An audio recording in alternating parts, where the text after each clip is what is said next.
My in-laws were drunk, but even though people around us were whispering to each other, my in-laws didn't seem to care as they kept yelling at me. "Well, I guess it's too late since you're already married, but if you want to be part of this family, you need to show us you have enough money," they said. "Yes, your dad is right.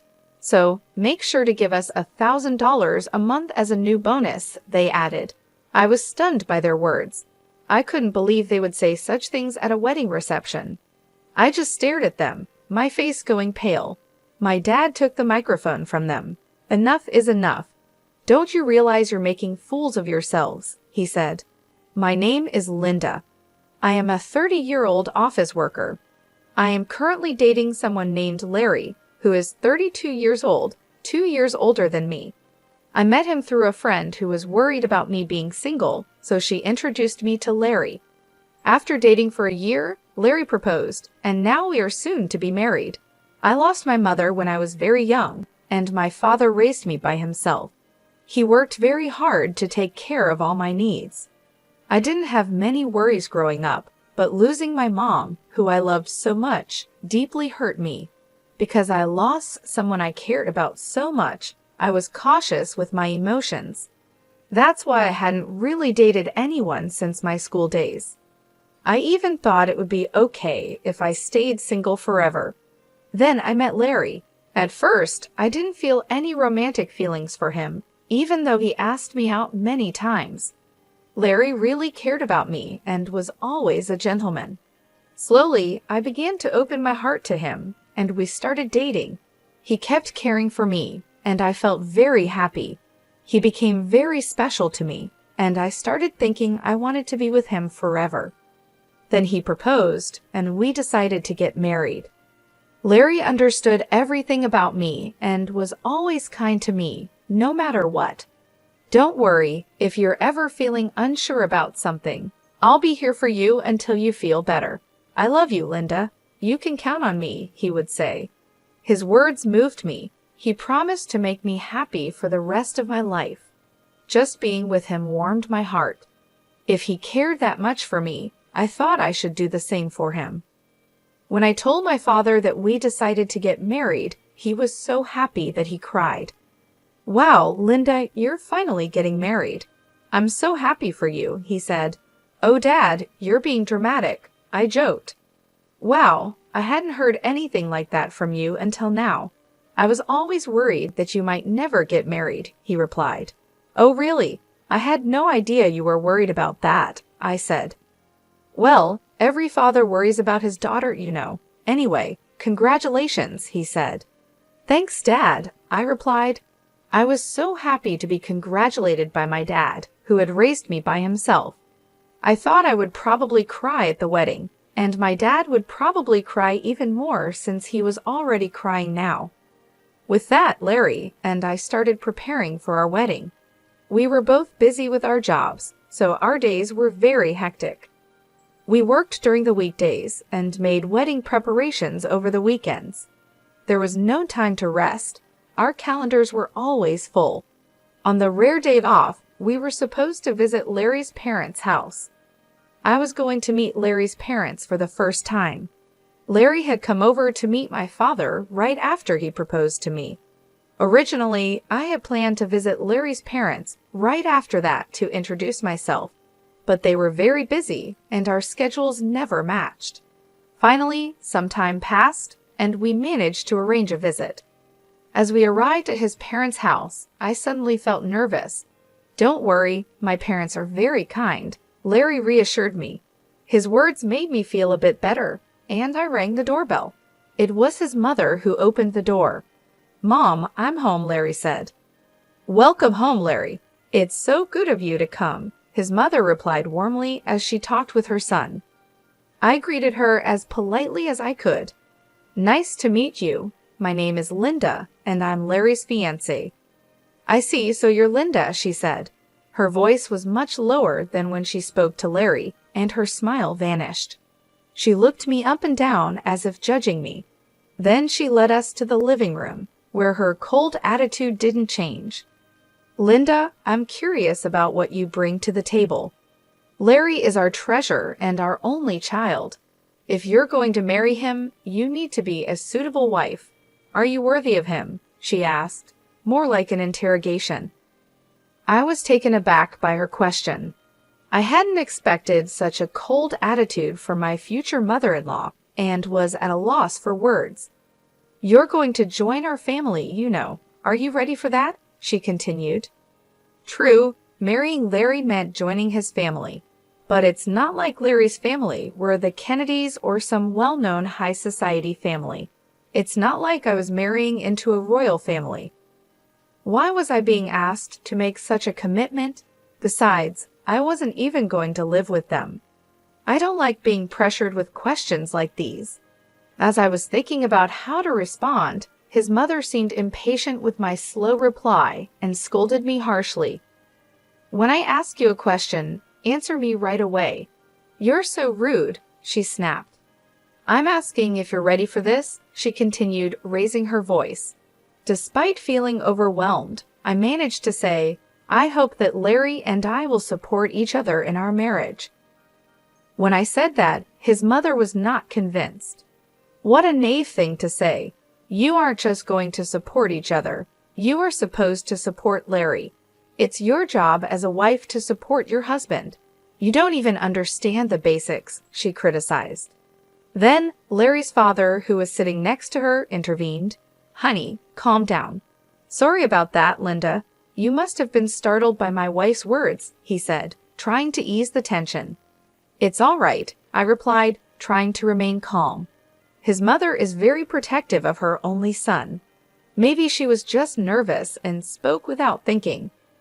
Just then, Larry's brother walked in. He spoke in a quiet, calm, and gentle tone. He seemed like a kind man, which gave me a moment of relief. But that relief was short-lived. With a smile on his face, he said the most unexpected thing. What my wife says is actually justified.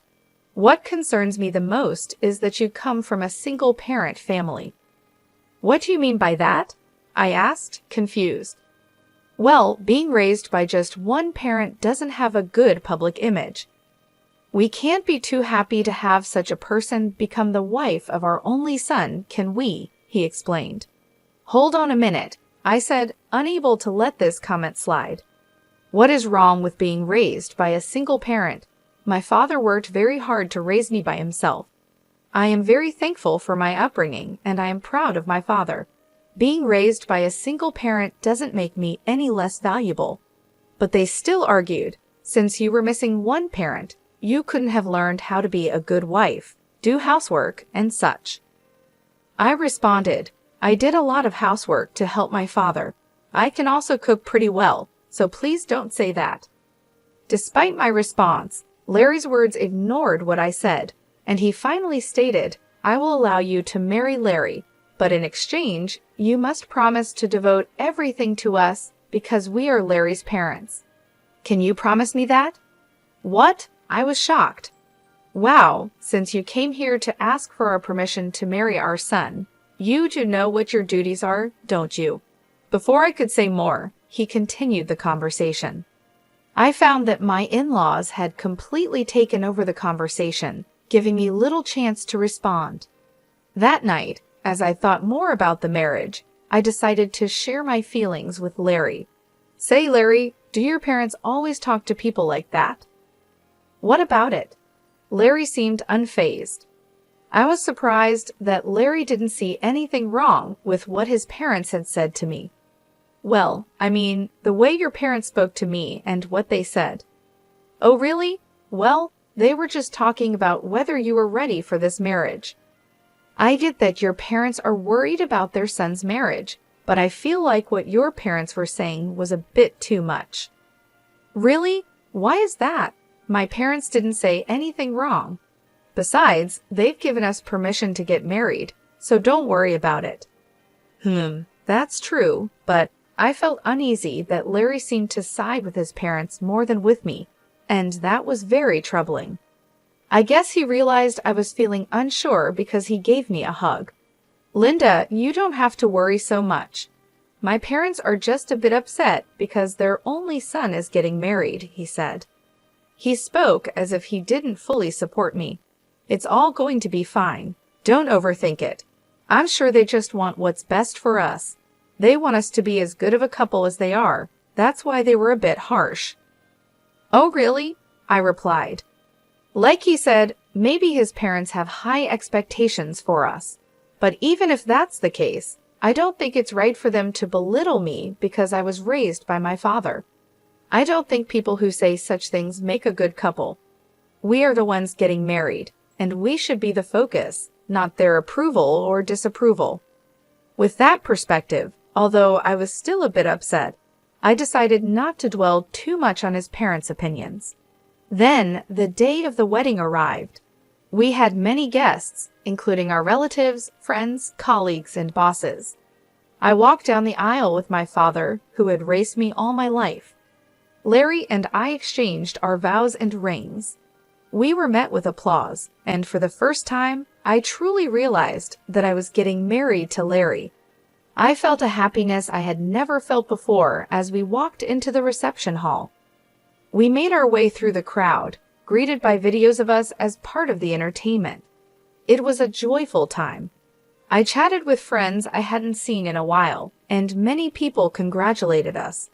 Despite my earlier worries about his parents, I was glad I had decided to marry Larry. I was glad we decided to have a memorable day. After the ceremony, we planned to officially register our marriage, and Frank and I would become husband and wife.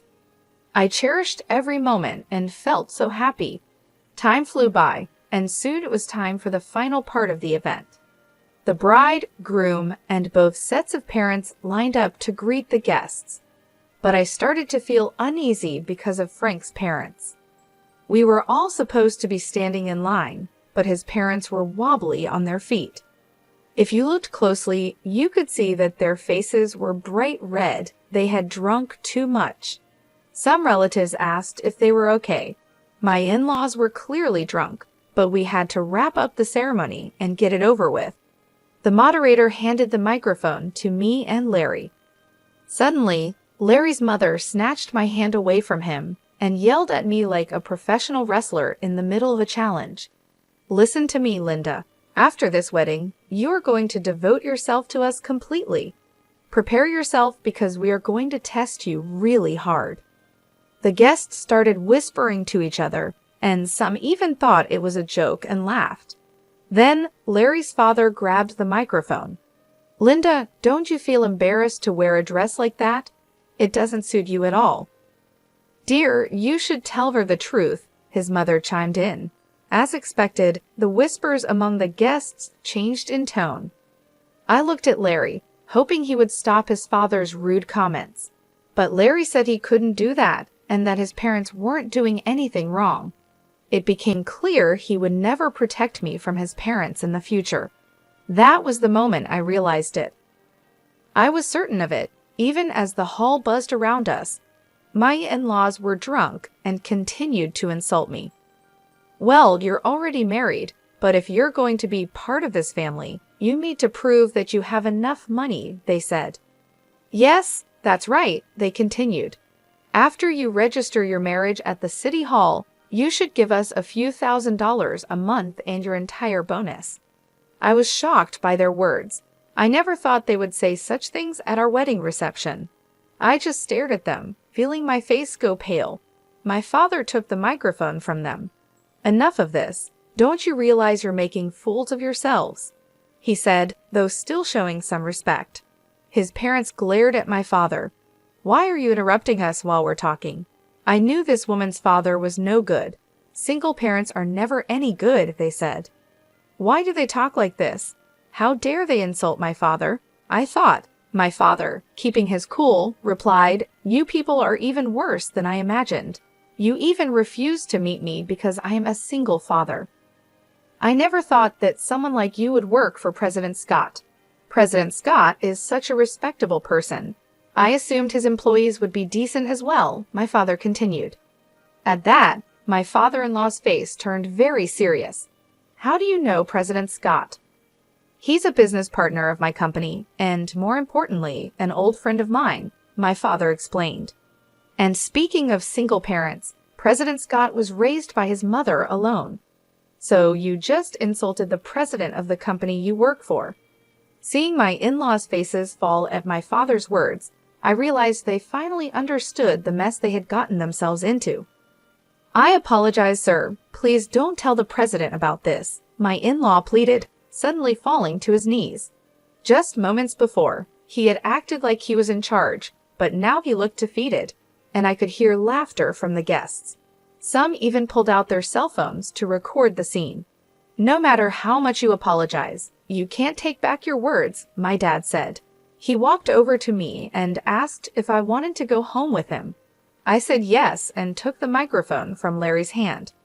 Thank you for the great entertainment, but there will be no marriage, I announced to Larry and his parents. And to everyone who attended, I will make sure to return the money you gave us for this occasion. Then I left the reception hall with my dad.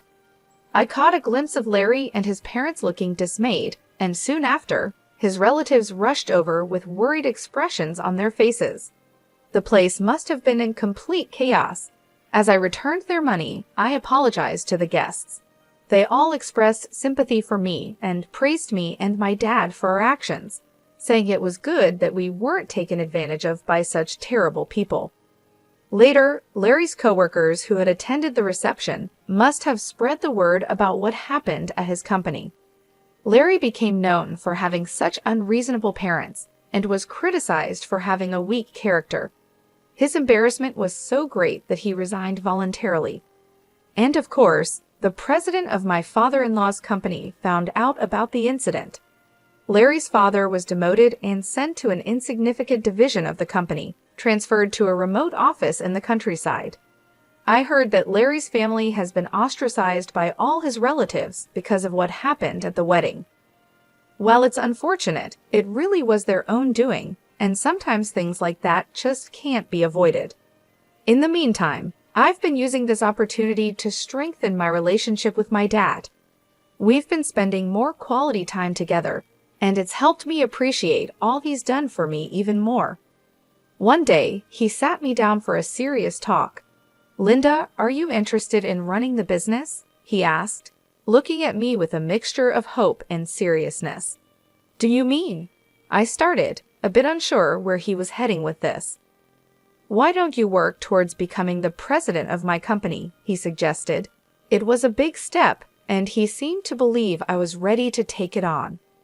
I'll do my best, I promised him, feeling a mix of excitement and nervousness.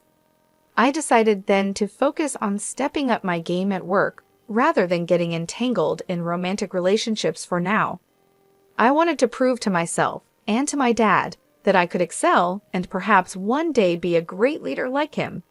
Currently, I am deeply involved in learning everything I can at my dad's company. The work is challenging but fulfilling, and I'm determined to make the most of this opportunity. Reflecting on the wedding fiasco, it's clear that Larry's in-laws were quite unreasonable, turning what should have been a beautiful event into a spectacle. Thankfully, since the marriage wasn't officially registered, Linda myself in this scenario was spared from a legally binding mistake. Now, free from any marital ties, and with no looming in-law issues, I can focus solely on my career aspirations.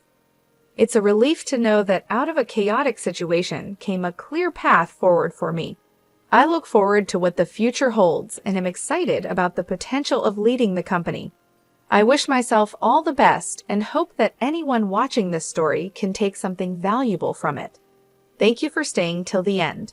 Please consider subscribing if you enjoyed this story, and I hope to see you in the next video.